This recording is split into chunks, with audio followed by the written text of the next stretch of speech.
Moon goddess മറ്റേ തട്ടിപ്പ് ടീമില്ലേ അവരെ കുറിച്ച് തന്നെയാണെന്ന് സംസാരിക്കാൻ പോകുന്നത്. എത്ര കാലമായാലും ഇവർ തട്ടിപ്പ് തുടങ്ങിയിട്ട്. ഞാൻ തന്നെ എത്ര വീഡിയോകൾ ചെയ്തിരിക്കുന്നു, എന്നിട്ടും ഒരു മാറ്റവും ഇല്ല. ഇപ്പോഴും തട്ടിപ്പിനൊരു കുറവുമില്ല. പക്ഷെ പലനാൾ കള്ളൻ ഒരു നാൾ പിടിയിൽ എന്ന് പറയുന്ന പോലെ ഈ അടുത്ത് ഇവർക്ക് ഒരു ചെറിയൊരു പണി കിട്ടിയിട്ടുണ്ട്. ഇനി എന്റെ വീഡിയോ കാണുന്ന എല്ലാവർക്കും ഈ മൂൺ ഗോഡസ് എന്താണെന്നൊക്കെ അറിയാമെന്ന് കരുതുന്നു. അറിയാത്തവർക്ക് വേണ്ടി ചെറിയൊരു വിവരണം തരാം. എന്നിട്ട് എന്ത് പണിയാണ് ഇവർക്ക് കിട്ടിയതെന്ന് വിശദമായി തന്നെ നമുക്ക് സംസാരിക്കാം. ഇന്ന് നമ്മുടെ സമൂഹത്തിൽ ഏറ്റവും കൂടുതൽ ആളുകൾ പറ്റിക്കപ്പെടുന്നത് ഈ ഇൻസ്റ്റാഗ്രാം വഴിയൊക്കെയുള്ള ഓൺലൈൻ ഷോപ്പിങ്ങിലൂടെയാണ് അല്ലെ. ഇങ്ങനെ ആളുകളുടെ കയ്യിൽ നിന്നും പൈസ വാങ്ങിച്ച് അവരെ പറ്റിക്കുന്ന ഓൺലൈൻ കമ്പനികൾക്കെതിരെ നമ്മൾ മുമ്പും ചില വീഡിയോകൾ ചെയ്തിട്ടുണ്ട്. അതിൽ ഏറ്റവും പോപ്പുലർ ആയിട്ടുള്ള കമ്പനി ആയിരുന്നു മൂൺ ഗോഡസ് എന്ന് പറയുന്നത്. ഇവരിൽ നിന്നും പറ്റിക്കപ്പെട്ട കഥകൾ ഓൺലൈനിലൂടെ ഷെയർ ചെയ്ത് ഒരുപാട് പേര് രംഗത്ത് വന്നിട്ടുണ്ടായിരുന്നു. അങ്ങനെയാണ് നമ്മൾ ഇവരുടെ ഉടായ്പിനെ കുറിച്ച് വീഡിയോ ചെയ്യാൻ ആരംഭിച്ചത്. മൂൺ ഗോഡസിനെ തട്ടിപ്പിനെ കുറിച്ച് മാത്രം നമ്മൾ ഇഷ്ടംപോലെ വീഡിയോകൾ മുമ്പ് ചെയ്തിട്ടുണ്ട്. അന്ന് നമ്മൾ ചെയ്ത വീഡിയോയുടെ കമന്റ് ബോക്സ് കണ്ടപ്പോൾ ഞാൻ തന്നെ ഞെട്ടിപ്പോയിട്ടുണ്ടായിരുന്നു. കാരണം അത്രയധികം ആളുകളാണ് അവരവരുടെ അനുഭവം തുറന്നു പറഞ്ഞുകൊണ്ട് കമന്റ് ചെയ്തിരിക്കുന്നത്. അങ്ങനെ മൂൺ ഗോഡസിന്റെ തനി നിറം അന്ന് ഒരുപാട് പേർക്ക് തിരിച്ചറിയാൻ കഴിഞ്ഞു എന്നുള്ളതാണ്. ഞാൻ വിചാരിച്ചത് എന്താണെന്ന് വെച്ചാണെങ്കിൽ അത്യാവശ്യം എക്സ്പോസ്ഡ് ആയതല്ലേ, ഇനിയെങ്കിലും ഇവർക്ക് ചില മാറ്റങ്ങളൊക്കെ ഉണ്ടാവും എന്നുള്ളതാണ്. എന്നാൽ എനിക്ക് തെറ്റി. മൂൺ ഗോഡസ് അവരുടെ തട്ടിപ്പ് യഥേഷ്ടം തുടർന്നു എന്നുള്ളതാണ്. ഇൻസ്റ്റാഗ്രാമിൽ തന്നെ 4 മില്യണിലധികം ഫോളോവേഴ്സ് ഉള്ള കേരളത്തിലെ തന്നെ ഏറ്റവും വലിയ ഓൺലൈൻ ഡ്രസ് സെല്ലേഴ്സിൽ ഒന്നാണ് ഈ പറയുന്ന മൂൺ ഗോഡസ് എന്ന് പറയുന്നത്. ഇവര് തന്നെ ഡിസൈൻ ചെയ്ത ഡ്രസ്സുകളാണ് ഇവർ മെയിൻ ആയിട്ട് കച്ചവടം ചെയ്യുന്നത്. ഇവര് നല്ല സക്സസ്ഫുൾ ആയിട്ടുള്ള ഒരു കമ്പനിയാണ് കേട്ടോ. കാരണം ഇവരുടെ ഉടായ്പോളൊക്കെ പുറത്തു വന്നിട്ടും ഇവരുടെ ഡ്രസ്സുകൾ വാങ്ങാൻ ഇഷ്ടംപോലെ ആളുകൾ ഉണ്ട് എന്നുള്ളതാണ്. അതിൽ ഒന്നാമത് കാരണമായിട്ട് എനിക്ക് തോന്നുന്നത് ഇവർ ഇൻസ്റ്റയിൽ പോസ്റ്റ് ചെയ്യുന്ന ഡ്രസ്സുകളുടെ പരസ്യം തന്നെയാണ്. ഏറ്റവും നല്ല ക്വാളിറ്റി ഡ്രസ്സുകളാണ് ഇവർ പരസ്യത്തിനായി ഉപയോഗിക്കുന്നത്. മോഡലായി വരുന്നത് ഈ കമ്പനിയുടെ ഓണർ തന്നെയാണ്. ഇവരുടെ പരസ്യം കണ്ടു കഴിഞ്ഞാണെങ്കിൽ ആരായാലും ഒരു തവണ ഡ്രസ്സ് ഓർഡർ ചെയ്ത് പോകും എന്നുള്ളതാണ്. അല്ലെങ്കിലും ഈ ഓൺലൈനിൽ ഡ്രസ്സ് ഓർഡർ ചെയ്യുക എന്ന് പറയുന്നത് ഭയങ്കര എളുപ്പമുള്ള പരിപാടിയാണല്ലോ. കടയിൽ പോകണ്ട, തിക്കണ്ട, തിരക്കണ്ട, ഓരോന്ന് എടുത്തിട്ട് അടുങ്ങാറാവണ്ട, ഒരൊറ്റ ക്ലിക്കിൽ സാധനം വീട്ടിലെത്തും. എന്തായാലും ഈ മൂൺ ഗോഡസിനെ കുറിച്ച് കേൾക്കുന്ന ഏറ്റവും വലിയ പരാതി എന്ന് പറയുന്നത് സാധനം കസ്റ്റമേഴ്സിൽ എത്തുന്നതിൽ വരുത്തുന്ന ഡിലേ ആണ്. സാധനം ഓർഡർ ചെയ്ത് കഴിഞ്ഞാണെങ്കിൽ ഒരു വർഷം കഴിഞ്ഞാലൊക്കെ സാധനം നമ്മുടെ കൈ കിട്ടത്തുള്ളൂ എന്നൊക്കെയാണ് ഇവരുടെ ഇൻസ്റ്റാഗ്രാം പേജിൽ കയറി സാധനം ഓർഡർ ചെയ്ത ആളുകൾ പറയുന്നത്. വേറൊന്ന് ക്വാളിറ്റിയെ കുറിച്ചാണ്. ഇൻസ്റ്റയിലും ഫോട്ടോയിലും റീൽസിലും ഒക്കെ ഒടുക്കത്ത് ക്വാളിറ്റി തോന്നിക്കുന്ന സാധനം പക്ഷെ നമ്മുടെ കയ്യിലെത്തുമ്പോൾ നല്ല അന്തരം ചാത്തനായിട്ട് മാറും. പിന്നെ കസ്റ്റമേഴ്സിനോടുള്ള ഇവരുടെ പെരുമാറ്റം വളരെ മോശം എന്ന് പറഞ്ഞാൽ വളരെ മോശമായിട്ടാണ് ഇവർ കസ്റ്റമേഴ്സിനോട് പെരുമാറാറുള്ളത് എന്നുള്ളതാണ് ഭൂരിഭാഗം പേരും പറയുന്നത്. എന്തായാലും ഒരുപാട് പേര് ഇങ്ങനെ പറ്റിക്കപ്പെടുന്നുണ്ടെങ്കിൽ കൂടിയും കുറച്ച് പേർ മാത്രമേ ഇവർക്കെതിരെ പ്രതികരിച്ച് രംഗത്ത് വരാറുള്ളൂ. അങ്ങനെ ഇവർക്കെതിരെ പ്രതികരിച്ച ഒരു യുവതിയുടെ അനുഭവമാണ് ഇന്നത്തെ നമ്മുടെ വിഷയം എന്ന് പറയുന്നത്. ഈ യുവതി ഇതുപോലെ മൂൺ ഗോഡസിൽ നിന്ന് ഡ്രസ്സ് ഓർഡർ ചെയ്തു. 90 വർക്കിംഗ് ഡേയ്സിനുള്ളിൽ ഡ്രസ്സ് ഡെലിവറി ആവുമെന്നായിരുന്നു പറഞ്ഞിരുന്നത്. എന്നാൽ ഒരു കൊല്ലം കഴിഞ്ഞിട്ടും ഡ്രസ്സ് കൈ കിട്ടിയില്ല. അങ്ങനെ ഈ യുവതി എന്താക്കി കൺസ്യൂമർ കോർട്ടിൽ കൊണ്ടുപോയി പരാതി കൊടുത്തു. ഈയിടെ അതിന്റെ വിധി വന്നു. മൂൺ ഗോഡസിന് 10,000 രൂപ പിഴയാണ് കോടതി വിധിച്ചത്. എന്തായാലും ഈ അനുഭവത്തെ കുറിച്ച് യുവതി തന്നെ സംസാരിക്കുന്നതിന്റെ ഒരു ഓഡിയോ ക്ലിപ്പ് നമുക്ക് കിട്ടിയിട്ടുണ്ട്. ഞാനൊന്നുകൂടെ പ്ലേ ചെയ്യാം. ഹലോ, ഞാൻ 2024 ഓഗസ്റ്റ് 14 തീയതിയാണ് മൂൺ ഗോഡസ് ഒരു 699 ഒരു കുർത്തി ഓർഡർ ചെയ്തത്. അതിൽ ടോട്ടൽ 699 അതിന്റെ പ്രൈസും അതിന്റെ കൂടെ അതിന്റെ GST, ഷിപ്പിംഗ് ചാർജ്, അങ്ങനെ എല്ലാം കൂടെ 807 ഞാൻ പേ ചെയ്തായിരുന്നു. അതിനകത്ത് അവർ നോർമൽ പറയുന്നത് പോലെ 90 വർക്കിംഗ് ഡേയ്സ് ആണ്. അത് നോക്കിയിട്ട് തന്നെയാണ് അവരുടെ വെബ്സൈറ്റിൽ നിന്ന് ഞാൻ ഓർഡർ ചെയ്തത്. അതിനുശേഷം ഞാൻ 90 വർക്കിംഗ് ഡേയ്സ് അല്ല 6 മന്ത്സ് വരെ ഞാൻ പ്രോഡക്റ്റിന് വേണ്ടിയിട്ട് വെയിറ്റ് ചെയ്തു. ഇവരുടെ ലേറ്റ് ആവും എന്നുള്ള ന്യൂസ് ഞാൻ കേട്ടിട്ടുണ്ട്. പക്ഷേ ഇവർ പ്രോഡക്റ്റേ മുക്കും എന്നൊന്നും ഞാൻ പ്രതീക്ഷിച്ചിരുന്നില്ല. അതുകൊണ്ടാണ് ഞാനൊരു 6 മന്ത് വരെ ഓക്കെ നമുക്ക് കിട്ടുമോ ഇല്ലയെന്ന് നോക്കാം എന്ന് വിചാരിച്ച് ഞാൻ വെയിറ്റ് ചെയ്തത്. 6 മന്തിൽ ആയിട്ടും അവരുടെ യാതൊരു റെസ്പോൺസും ഉണ്ടായില്ല. ഇതാണ് ഇവരുടെ ഏറ്റവും വലിയ പ്രശ്നം. പറഞ്ഞ സമയത്ത് പ്രൊഡക്റ്റ് നമുക്ക് തരൂല. ആദ്യമേ പൈസ ഒക്കെ വാങ്ങിച്ചു വെച്ചതിന് ശേഷമാണ് ഇവരെല്ലാവരെയും വിട്ട് വലിപ്പിക്കുന്നതെന്ന് ഓർക്കണം. കസ്റ്റമർ ഒരു സാധനത്തിന് പണം തന്ന് ഓർഡർ ചെയ്ത് കഴിഞ്ഞാൽ അത് പറഞ്ഞ സമയത്ത് ഡെലിവറി ചെയ്യുക എന്ന് പറയുന്നത് ഒരു കച്ചവടത്തിൽ പാലിക്കേണ്ട ബേസിക് മര്യാദയാണ്. ആ ബേസിക് മര്യാദ പോലും ഇവർക്ക് ഇല്ല എന്നുള്ളതാണ്. നോർമൽ ഡെലിവറി, എക്സ്പ്രസ് ഡെലിവറി എന്നൊക്കെ പറഞ്ഞ് പലവിധ ഡെലിവറി സെറ്റപ്പുകൾ ഇവർക്കുണ്ട്. ഈ എക്സ്പ്രസ് ഡെലിവറിക്ക് എടുത്തു കഴിഞ്ഞാണെങ്കിൽ പ്രൊഡക്റ്റിന്റെ 2-3 ഇരട്ടിയൊക്കെ കസ്റ്റമർ പേ ചെയ്യേണ്ടി വരും. അതുകൊണ്ട് തന്നെ ഭൂരിഭാഗം വരുന്ന സാധാരണക്കാരായിട്ടുള്ള ആളുകൾ നോർമൽ ഡെലിവറി ആയിരിക്കും ചൂസ് ചെയ്യുക. 90 വർക്കിംഗ് ഡേയ്സിനുള്ളിൽ ഡെലിവറി ചെയ്യുമെന്നാണ് ഇവരുടെ വെബ്സൈറ്റിലുള്ളത്. 90 വർക്കിംഗ് ഡേയ്സ് എന്ന് പറയുമ്പോൾ അതിനിടയിൽ വരുന്ന ലീവുകളൊക്കെ കണക്ക് കൂട്ടിയാൽ ഒരു 4 മാസത്തിനുള്ളിലെങ്കിലും പ്രൊഡക്റ്റ് കൈ കിട്ടണമല്ലോ. പക്ഷെ മൂൺ ഗോഡസിൽ നിന്നാണ് നിങ്ങൾ പർച്ചേസ് ചെയ്യുന്നതെങ്കിൽ 4 മാസമല്ല ഒരു വർഷം കഴിഞ്ഞാലും പ്രൊഡക്റ്റ് നിങ്ങളുടെ കൈ കിട്ടൂല എന്നുള്ളതാണ്. 1-2 പേരുടെ അനുഭവം അല്ല ഇതെന്ന് ഓർക്കണം. കഴിഞ്ഞ വർഷം 400 ആൾക്കാരെങ്ങാനും ഇവർക്കെതിരെ പരാതി കൊടുത്തിരുന്നെന്ന് കേട്ടിരുന്നു. ഒരു കല്യാണം മുന്നിൽ കണ്ടാണ് നിങ്ങൾ ഇവരുടെ അടുത്ത് നിന്ന് പർച്ചേസ് ചെയ്യുന്നതെങ്കിൽ കല്യാണമൊക്കെ കഴിഞ്ഞ് ഒരു കുഞ്ഞൊക്കെ ജനിച്ച് ആ കുഞ്ഞിന് മാമോദിസക്കോ നൂല് കെട്ടിനോ നിങ്ങൾക്ക് ആ ഡ്രസ്സ് ധരിക്കാൻ പറ്റാതെ തന്നെ ഭാഗ്യം എന്ന് കണക്കൂട്ടിയാൽ മതി. ഇപ്പൊ നമ്മൾ തൊട്ടു മുമ്പ് പ്ലേ ചെയ്ത വോയിസ് ക്ലിപ്പിലുള്ള യുവതിയുടെ കാര്യം അങ്ങനെയൊക്കെ തന്നെയാണ്. 90 വർക്കിംഗ് ഡേയ്സിനുള്ളിൽ ഡെലിവറി ചെയ്യുമെന്ന് പറയുന്ന ഐറ്റം 6 മാസം കഴിഞ്ഞിട്ട് ഇവരുടെ കൈ കിട്ടിയില്ല. എന്തൊരു കഷ്ടാണല്ലേ. പറ്റൂലെങ്കിൽ ഇവർക്ക് നിർത്തിപ്പോയിക്കൂടെ? ഇങ്ങനെ ആൾക്കാരെ പറ്റിക്കാൻ നിൽക്കണം. ചില ആളുകൾക്ക് ഇത് ഒരിക്കലും ഡെലിവറി ആവുന്നില്ല എന്നുള്ളതാണ് ഏറ്റവും ഞെട്ടിക്കുന്ന കാര്യം. പക്ഷെ 1000 രൂപയ്ക്ക് താഴെ പർച്ചേസ് ഒക്കെ ആവുന്ന സമയത്ത് ചിലരൊക്കെ വിചാരിക്കുന്നത് എന്തേലും ആവട്ടെ, പോയത് പോയി എന്നുള്ള രീതിയിൽ ഇവരെ ഒഴിവാക്കി വിടും. ഇനി അഥവാ ഓർഡർ ചെയ്ത സാധനം കിട്ടിയില്ല എന്ന് പറഞ്ഞു മൂൺ ഗോഡ്സിന്റെ കസ്റ്റമർ കെയറിലേക്ക് വിളിച്ചാൽ ഒന്നുകിൽ യാതൊരു റെസ്പോൺസും ഉണ്ടാവില്ല, അല്ലെങ്കിൽ വളരെ മോശം രീതിയിലായിരിക്കും ഇവര് നമ്മോട് സംസാരിക്കുക. അതോടെ എല്ലാം അടുത്ത് പോയത് പോട്ടെ എന്ന് വിചാരിച്ചിരിക്കുന്ന ആൾക്കാരുണ്ട്. ഇപ്പൊ നിങ്ങൾ തന്നെ ആലോചിച്ച് നോക്കി, എത്രമാത്രം പൈസ ഇവരിങ്ങനെ തട്ടിപ്പിലൂടെ ഉണ്ടാക്കിയിട്ടുണ്ടാകും. എന്തായാലും ബാക്കി കേട്ടോ നോക്കാം. മന്തില് ആയിട്ടും അവരുടെ നിന്ന് യാതൊരു റെസ്പോൺസും ഉണ്ടായില്ല. ഞാനപ്പോൾ അവരുടെ സൈറ്റിൽ കയറിയിട്ട് കംപ്ലൈന്റ് രജിസ്റ്റർ ചെയ്തു. അതേപോലെ ഇൻസ്റ്റാഗ്രാമിൽ അവർക്ക് മെസ്സേജ് അയച്ചു. ഇതിന് രണ്ടിനും അവരുടെ നോർമൽ ഫോർവേഡ് മെസ്സേജുകളാണ്, അവരുടെ ഷിപ്പിംഗ് പോളിസിയും അവരുടെ പോളിസികളൊക്കെ ഉള്ള എല്ലാവർക്കും അയച്ചു കൊടുക്കുന്ന നോർമൽ ആയിട്ടുള്ള അവരുടെ ഫോർവേഡ് മെസ്സേജാണ് വന്നത്. വേറൊരു റിപ്ലൈയും എനിക്ക് ഇതിന് രണ്ടിനും മെയിലിലും കിട്ടിയില്ല, വാട്സപ്പില് ഇൻസ്റ്റാഗ്രാമിലും മെസ്സേജിനും കിട്ടൂല. അതങ്ങനെയാണ്. നമ്മളൊരു പ്രൊഡക്റ്റ് ഓർഡർ ചെയ്ത് കഴിഞ്ഞാണെങ്കിലും ഒന്നുകിൽ അത് ട്രാക്ക് ചെയ്യാനുള്ള ഫെസിലിറ്റി അവർ പ്രൊവൈഡ് ചെയ്യണം, അല്ലെങ്കിൽ അതിനെക്കുറിച്ച് അന്വേഷിക്കാൻ വിളിക്കുമ്പോൾ ഫോൺ എടുക്കണം. ഇവർ ചത്താലും ഫോൺ എടുക്കൂല, പ്രൊഡക്റ്റ് അപ്ഡേറ്റും തരൂല. ഒരു മര്യാദ ഒക്കെ വേണ്ടേ? ഒരു കച്ചവടമാകുമ്പോൾ കസ്റ്റമർ ഇസ് ദ കിങ് എന്നാണല്ലോ വെപ്പ്. പക്ഷെ ഇവര് കസ്റ്റമേഴ്സിന് പുല്ല് വില പോലും കൊടുക്കുന്നില്ല എന്നുള്ളതാണ്. ബാക്കി ആയിട്ടോ എന്തായാലും. അങ്ങനെ ഒരു ദിവസം ഞാൻ അതും കഴിഞ്ഞ് ഒരു ജാനുവരിയിലാണ് പിന്നീട് ഞാൻ ഇവരുടെ ഒരു റീലിന്റെ താഴെ ആരോ ഇതേപോലെ പ്രോഡക്റ്റ് കിട്ടിയില്ല എന്ന് പറയുന്നതിന്റെ കൂട്ടത്തിൽ ഞാനും കമന്റ് ചെയ്തത് എന്റെ പ്രോഡക്റ്റിനെ കുറിച്ചിട്ട്. അപ്പൊ ഇവർ ഉടനെ കമന്റ് ഡിലീറ്റ് ചെയ്തതിന് ശേഷം അവർ എനിക്ക് ഇൻസ്റ്റാഗ്രാമിൽ പേഴ്സണൽ ആയിട്ട് മെസ്സേജ് അയച്ചു. ഞങ്ങളുടെ മാനുഫാക്ചേഴ്സ് ഞങ്ങൾക്ക് പ്രോഡക്റ്റ് കൊണ്ടുവന്ന് പ്രൊഡക്ഷൻ കഴിഞ്ഞ് കൊണ്ടുവന്ന് തരുമ്പോൾ മാത്രമേ ഞങ്ങൾക്ക് അതെപ്പോൾ തരാൻ പറ്റുമെന്ന് പറയാൻ പറ്റുള്ളൂ. അതിന് പ്രത്യേകിച്ച് ഒരു ടൈം പീരീഡ് ഒന്നുമില്ല.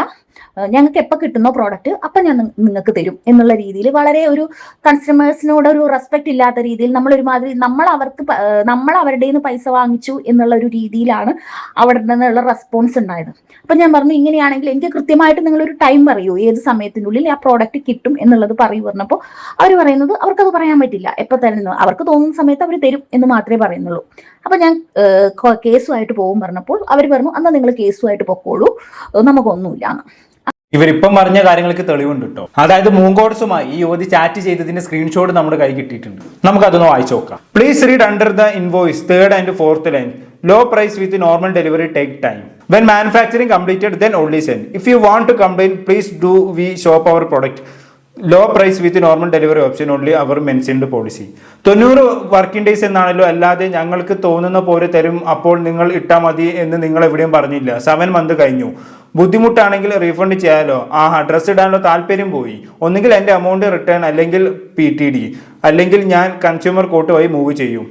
Please to. ഓക്കെ, കണ്ടല്ലോ എന്തൊരു ധാർഷ്ട്യത്തോടെയും അഹങ്കാരത്തോടെയുമാണ് ഇവർ കസ്റ്റമേഴ്സിനോട് സംസാരിക്കുന്നത് നോക്കൂ. കയ്യിലുള്ള പൈസ കൊടുത്ത് ഒരു പ്രൊഡക്റ്റ് ഓർഡർ ചെയ്തിട്ട് അത് പറഞ്ഞ സമയത്ത് കിട്ടാതാകുമ്പോൾ അന്വേഷിക്കുന്നത് സ്വാഭാവികമാണ്, അതിന് ചോദ്യം ചെയ്യുന്നതും സ്വാഭാവികമാണ്. അതൊരു കസ്റ്റമറുടെ അവകാശമാണ്. പക്ഷെ ഇങ്ങനെ അന്വേഷിക്കുന്ന സമയത്ത് ഇത്തരത്തിലുള്ള അഹങ്കാരം നിറഞ്ഞ മറുപടിയാണ് കൊടുക്കുന്നതെങ്കിൽ ഇതിനൊക്കെ എന്താ പറയുക അല്ലെ? ഇതിപ്പോ കസ്റ്റമറാണ് തെറ്റ് ചെയ്തതെന്നാണ് മൂങ്കോഡ്സിന്റെ സംസാരം കേട്ടാ തോന്നുക. എന്തായാലും യുവതിക്ക് പറയാനുള്ള ബാക്കിയുടെ കേട്ടോ. അങ്ങനെയാണ് ഞാൻ ഓൺലൈനായിട്ട് കൺസ്യൂമർ കോടതിയിൽ പരാതി രജിസ്റ്റർ ചെയ്തത്. പരാതി രജിസ്റ്റർ ചെയ്തതിന് ശേഷം 1 വർഷത്തോളം അതിന്റെ ഹിയറിങ്ങും കാര്യങ്ങളും ഒക്കെ ആയി. മെയ് 15-ാം തീയതിയാണ് അതിന്റെ ജഡ്ജ്മെന്റ് വന്നത്. ജഡ്ജ്മെന്റിൽ പറയുന്നത് നമുക്ക് 807 രൂപയാണ് ഞാൻ ആ പ്രോഡക്റ്റിന് ചെലവാക്കിയത്. അതിന് ഇത്ര നാളത്തെ പലിശയും എൻ്റെ കോടതി ചെലവും എല്ലാം കൂടെ എനിക്ക് 10,000 രൂപയാണ് നഷ്ടപരിഹാരമായിട്ട് ആ ജഡ്ജ്മെന്റിൽ പറയുന്നത്. നമുക്ക് കസ്റ്റമേഴ്സിനോട് വളരെ എനിക്ക് പ്രത്യേകിച്ച് ഞാൻ കേസിനായിട്ട് പോകാനുള്ള ഒരു കാര്യം, നമ്മൾ പൈസ കൊടുത്ത് ഓർഡർ ചെയ്യുന്ന ഒരു സാധനം അത് 100 രൂപയുടെ ആയിക്കോട്ടെ, 1000 രൂപയുടെയോ 10,000 രൂപയുടെയോ ആയിക്കോട്ടെ, പക്ഷെ നമുക്ക് കിട്ടേണ്ട ഒരു റെസ്പെക്ട്, നമ്മൾ അവരുടെ നിന്ന് പൈസ മേടിച്ചു എന്നിട്ട് നമ്മൾ അവരെ പറ്റിച്ചു എന്നുള്ള ഭാവത്തിൽ നിന്ന് അവരുടെ ഒരു റെസ്പോൺസ് ആണ് എനിക്ക് കോടതിയിൽ പോകണം, കേസ് ഫയൽ ചെയ്യണം എന്നുള്ളൊരു തീരുമാനം എടുക്കാനുള്ള മെയിൻ റീസൺ അതായിരുന്നു. അവരുടെ ഒരു കസ്റ്റമേഴ്സിനുള്ളിൽ റൗഡ് ബിഹേവിയർ അതൊരിക്കലും നമുക്ക് അങ്ങനെ ക്ഷമിച്ചു കൊടുക്കാൻ പറ്റുന്ന ഒരു കാര്യമായിട്ട് എനിക്ക് തോന്നിയില്ല. അതുകൊണ്ടാണ് ഞാൻ ഇങ്ങനെ ഒരു കംപ്ലൈന്റുമായിട്ട് പോയത്. ഇത്രയും 1 വർഷത്തോളം എടുത്തു കോടതിയിൽ അതിന്റെ പ്രൊസീജിയറുകളൊക്കെ കഴിഞ്ഞ് ജഡ്ജ്മെന്റ് ആവാൻ വേണ്ടിയിട്ട്. ഒരു കാര്യം പറയാൻ പറ്റുമോ, ഞാൻ കംപ്ലൈന്റ് കൊടുത്തു എന്നുള്ളത് അവരറിഞ്ഞപ്പോൾ എനിക്ക് ഒരു 1 വീക്കിൻ്റെ ഉള്ളിൽ അവർ ഈ പ്രോഡക്റ്റ് എനിക്ക് അയച്ചു തന്നു. ഞാൻ പോയത് എൻ്റെ കംപ്ലൈന്റ് രജിസ്റ്റർ ചെയ്തതിന് ശേഷം. അപ്പോൾ അവർ അയച്ചു തന്നപ്പോൾ ഞാനത് കൈപ്പറ്റിയില്ല. കാരണം ഞാൻ കംപ്ലൈന്റ് കൊടുക്കുന്നതിന് മുമ്പ് ഞാൻ അവരോട് ചോദിച്ചു എൻ്റെ പ്രോഡക്റ്റ് എപ്പോൾ അയച്ചു തരും പറഞ്ഞപ്പോൾ അവർ റെസ്പോൺസ് ഒന്നും ചെയ്തില്ല. കംപ്ലൈന്റ് കൊടുത്തോളാനുമാണ് പറഞ്ഞത്. അപ്പം ഞാൻ കൊടുത്തു കഴിഞ്ഞപ്പോൾ അവർ ഏത് ടൈപ്പിലുള്ള പ്രോഡക്റ്റ് അല്ലെങ്കിൽ എന്ത് ക്വാളിറ്റിയുള്ള പ്രോഡക്റ്റ് ഒന്നും എനിക്കറിയില്ല. അതുകൊണ്ട് ഞാൻ ആ പ്രോഡക്റ്റ് കൈപ്പറ്റിയില്ല, ഞാൻ തിരിച്ചയക്കുകയാണ് ചെയ്തത്. അങ്ങനെ തിരിച്ചയച്ചു കഴിഞ്ഞപ്പോൾ അവിടെ നിന്ന് ഒരു കോള്, അവിടുത്തെ കസ്റ്റമർ കെയറിൽ നിന്ന് ഒരു കോള് വന്നിട്ട് ചോദിച്ചു, എന്താണ് മാഡം പ്രോഡക്റ്റ് നമ്മൾ അയച്ചിട്ട് മാഡം റിട്ടേൺ അടിച്ച എന്തുകൊണ്ടാണെന്ന് ചോദിച്ചു. അപ്പൊ ഞാൻ കാര്യം പറഞ്ഞു, ഞാൻ ഇത്രയും കാലം ഓർഡർ ചെയ്തിട്ട് ഇത്രയും കാലം ഇതുവരെ നിങ്ങൾ പ്രോഡക്റ്റ് തന്നിട്ടുണ്ടായിരുന്നില്ല. ഞാൻ കംപ്ലൈന്റ് കൊടുത്ത ഉടനെ നിങ്ങൾക്ക് പ്രോഡക്റ്റ് അയക്കാമെങ്കിൽ ഞാനത് സ്വീകരിക്കാൻ ഞാനിപ്പോൾ തയ്യാറല്ല, അതുകൊണ്ട് തിരിച്ചയച്ചു എന്ന് മറുപടിയാണ് ഞാൻ അവരോട് പറഞ്ഞത്. അല്ലാതെ എന്നെ അവർ കോൺടാക്ട് ചെയ്തിട്ടോ ഒന്നുമില്ല, കംപ്ലൈന്റുമായി ബന്ധപ്പെട്ടിട്ടോ അവരെ. ഓക്കെ, അപ്പൊ അങ്ങനെയൊക്കെയാണ് കാര്യങ്ങൾ. ഇവരിവിടെ പറയുന്നുണ്ടല്ലോ, ഇവര് കംപ്ലൈന്റ് കൊടുത്തതിന് ശേഷം പ്രൊഡക്റ്റ് ഡെലിവറി ആയി, പക്ഷെ അത് സ്വീകരിക്കാതെ തിരിച്ചയച്ചു.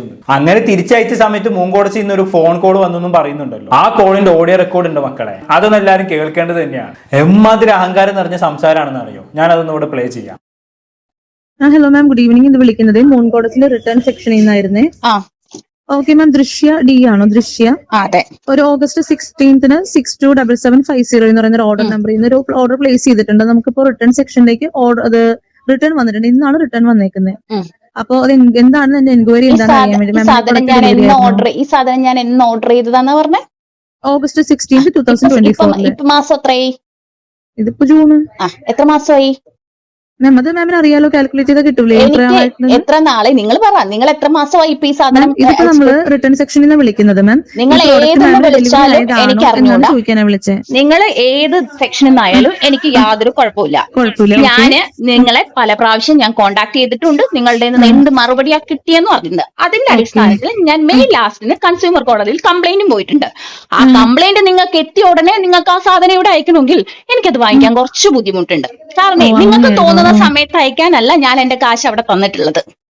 ഞാൻ ലീഗലി അതിന്റെ വഴിക്ക് ആ കാര്യങ്ങൾ പോയിക്കോളും. അതുകൊണ്ട് തന്നെയാണ് ഞാനത് വാങ്ങിക്കാതിരുന്നത്. ശരി, കേട്ടില്ല. ഇതാണ് ഇവരുടെ നിലവാരം. ഇതിനൊക്കെ ഇപ്പൊ എന്താ പറയല്ലേ? പറഞ്ഞിട്ട് കാര്യമില്ല. എത്ര കാലമായിട്ട് പറയുന്നുണ്ട്, എന്നിട്ടും വല്ല മാറ്റം ഉണ്ടോ? എനിക്കൊന്നേ പറയാനുള്ളൂ, ഇനി ആരും ഇവരുടെ അടുത്തൊന്നും പർച്ചേസ് ചെയ്യരുത്. ഇവിടെ വേറെയും ഇഷ്ടം പോലെ തുണിക്കടകൾ ഉണ്ടല്ലോ, അവിടുന്ന് വാങ്ങിക്കോളൂ. ഇജാജ് അഹങ്കാരം പിടിച്ചവർക്ക് നമ്മളായിട്ട് എന്തിനാണ് കച്ചവടം ഉണ്ടാക്കി കൊടുക്കുന്നത്? അറിഞ്ഞുകൊണ്ട് സ്വയം പറ്റിക്കപ്പെടാൻ നിന്ന് കൊടുക്കുന്നത് എന്തിനാണ്? ഇനി ഇവരുടെ അടുത്തൊന്നും സാധനം ഓർഡർ ചെയ്ത് പെട്ടുപോയ ആൾക്കാരുണ്ടാവല്ലോ, അവരോട് എനിക്ക് ഒരൊറ്റ കാര്യമേ പറയാനുള്ളൂ, പരാതി കൊടുക്കുക. കുറച്ച് സമയം എടുത്തിട്ടാണെങ്കിൽ നിങ്ങൾക്ക് നീതി കിട്ടും, നഷ്ടപരിഹാരവും കിട്ടും. ഇനി എങ്ങനെയാണ് പരാതി കൊടുക്കേണ്ടത് എന്ന് അറിയാത്തവർക്ക് വേണ്ടി ഞാനൊരു വീഡിയോ പ്ലേ ചെയ്യാം.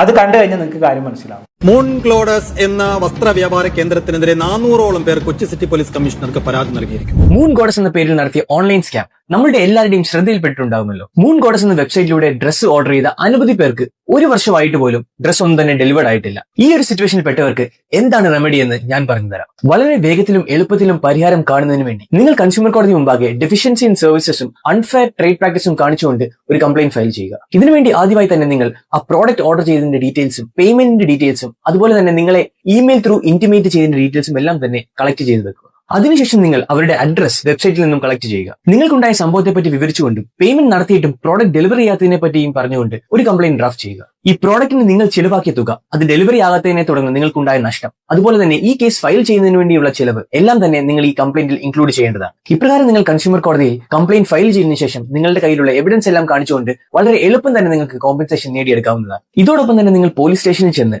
ചീറ്റിംഗിനും ക്രിമിനൽ ബ്രീച്ച് ഓഫ് ട്രസ്റ്റിനും BNS പ്രകാരവും അതുപോലെ തന്നെ കമ്പ്യൂട്ടർ റിസോഴ്സ് ഉപയോഗിച്ച് നിങ്ങളെ ചതിച്ചതിന് IT ആക്ട് പ്രകാരവും കേസ് നൽകാവുന്നതാണ്. ഇതുപോലുള്ള കണ്ടല്ലോ, ഇത്രയേ ഉള്ളൂ. ഓൺലൈൻ വഴി ചെയ്യാവുന്നതേ ഉള്ളൂ, സിമ്പിൾ ആണ്. അപ്പൊ പിന്നെ ഇനി ഒന്നും നോക്കണ്ട, പറ്റിക്കപ്പെട്ടവർ എത്രയും പെട്ടെന്ന് പോയി കംപ്ലൈന്റ് രജിസ്റ്റർ ചെയ്യുക. അങ്ങനെയെങ്കിൽ അവർ പഠിക്കട്ടെ. കൂടുതലൊന്നും ഞാൻ പറയുന്നില്ല. എന്താണ് നിങ്ങൾക്ക് തോന്നുന്നത്? താഴെ കമന്റ് ബോക്സിൽ രേഖപ്പെടുത്തുമല്ലോ. അടുത്തൊരു ടോപ്പിക്കുമായി വീണ്ടും കാണാം.